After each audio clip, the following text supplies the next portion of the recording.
pasok na tayo dito sa Kepiang Tunnel. Sarap ng pakiramdam, makakapasok tayo dito sa Kepiang Tunnel. Ang tagal bago kami nakarating dito, ang ahon, sandamakmak. Pero ang sarap. At pasisyahan ka naman sa mga busina sa loob ng tunnel. Ang ingay, saya-saya. Ayan, patagos na kami doon sa kabilang dulo ng tunnel. Ayan, kaya dire-dire. Ayan, malapit na tayo dito sa kabilang tunnel.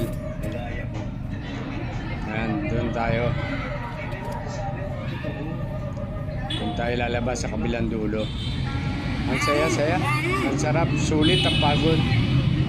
Kahit ang liahon, ang ilusog, masaya. Sa wakas na narating din natin ang Kepiang Tunnel. Okay, maraming salamat sa inyo lahat. Ayan na.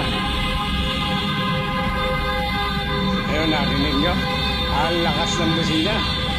Kailangan kasi bumusina ka para nung kasalubong. Yun ang dito sa Kepiang Tunnel. Hindi pwedeng takbo ka lang ng takbo. Katulad namin, bike kami, nandito kami sa gilid para hindi kami maano ng mga motor na pasalubong at saka yung mga sasakyan. Ang saya, nakakatuwa, sulit na sulit.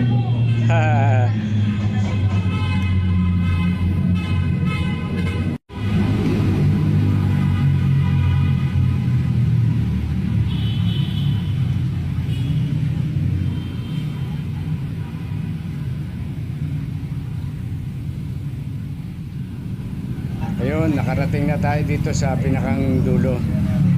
Ito na Ang susunod dito sa papuntang Nasugbu na. Pupunta kami doon sa kulay asul na tubig. Ayun, nakita natin ang mga kapadyak natin, napakadami. Okay, maraming salamat sa inyo lahat. At ingatan lahat. Ride safe. God bless sa inyo lahat. Yahoo! Okay, ang dami pa rin, Ayan, nasa kabila na kami ng tunnel. Medyo tayo dyan. Saan? May bibidyoan tayo. Ay!